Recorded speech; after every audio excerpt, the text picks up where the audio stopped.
Hey everybody, it's Kath with Backyard Columbus outside on another beautiful day to do this episode, and today's episode is about mums versus asters. So this is the time of year where all the kids go back to school, they start their fundraising efforts, and they sell Mumkins. So if you don't know what a Mumkin is, it is a chrysanthemum inside a pumpkin pot, like a ceramic or plastic pumpkin pot. They're pretty cute. You put them on your porch, put them wherever the heck you want to.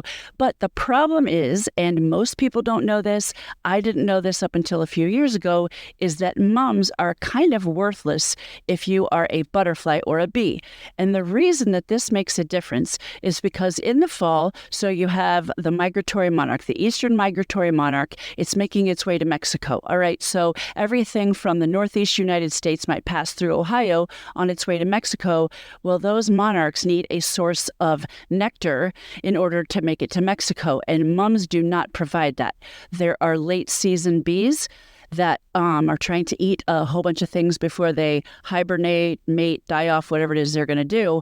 And if you don't have late season nectar and pollen producing plants, then that is problematic for bees. Okay, and so mums are not something that would provide the nutrition that the late season butterflies and bees need, if that makes sense so far. So what does is an aster. So they're all part of the same family, and I, for the life of me, cannot figure out why asters don't get the same kind of press that mums do. You go to any store in the fall, and they have mums 3 for $10 or whatever on earth the price is, but no one is selling asters like that. So asters actually, in my opinion, are actually prettier than mums. I don't think they actually have that bushy habit. So you know what I'm saying? So like that nice, rounded, kind of stay small habit, most of them don't. I think you have to fiddle with them a little bit more, but I'm not an expert on that. What I'm decently knowledgeable about is what these plants are providing for the local wildlife. So that's why asters are quite a bigger rock star, in my opinion, and they're actually quite a big deal if you do a little bit of research. So let me just tell you a few varieties of asters that you may be interested in. And before actually I do that, let me just say this, that I'm not saying you can't have a mum if you're digging your Mumkins and you really love having mums on your porch and your patio and all that, that is great. What I like to say, and I did a reel on this on Instagram, that my phrase that I made up that nobody cares about, but it's put mums on your porch and asters in the ground.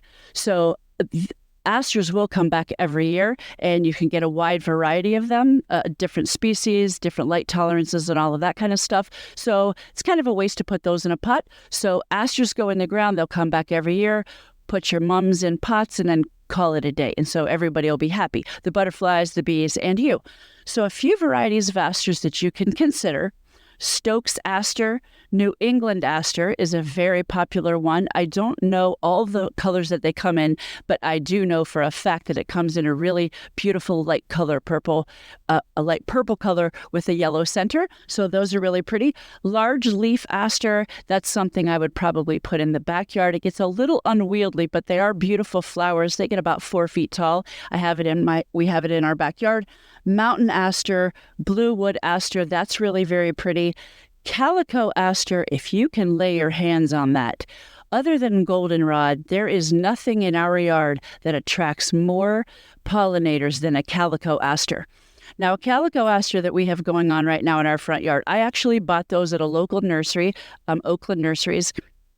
They were very small. I put them in our window boxes because if I'm going to buy a plant, especially if it's any amount of noticeable money, I would like it to be something useful. So in the fall, I replace all of the fancy little cute flowers that are dying off in the window boxes.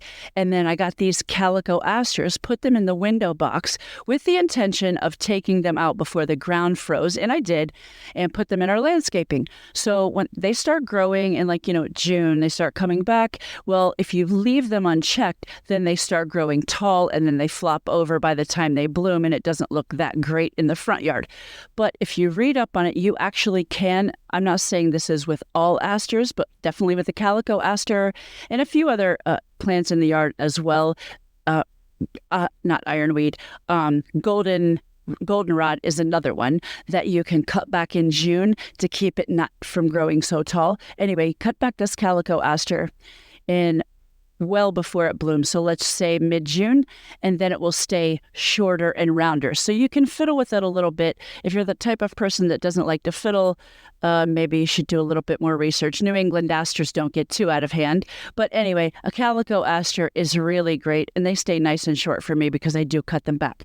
But those are about, 6 varieties. There are many more. I did look this up off the top of my head. I'm not going to remember. 13. There are quite a few varieties. Nobody's probably going to go buy 13 varieties of asters. But like I always like to say, I'm your idea guy. I may not have a full in-depth knowledge of everything. I'm not a horticulturalist. I'm not a botanist or anything like that, but I am a very passionate backyard gardener, and I try to learn as I go, and the things that I learn, I like to share with you, and so we all have more beautiful and beneficial backyards together. So to recap, Mums in Pots, asters in the ground. Now is a great time to go shopping for those. And anytime this month, you could add those and they will come back year after year. And the butterflies and bees will all thank you. And I thank you for listening. Check out my website for more information on a variety of topics all about backyard gardening, including chickens and vegetable gardening and butterflies and all of the stuff. So anyway, have a great week and thanks for listening.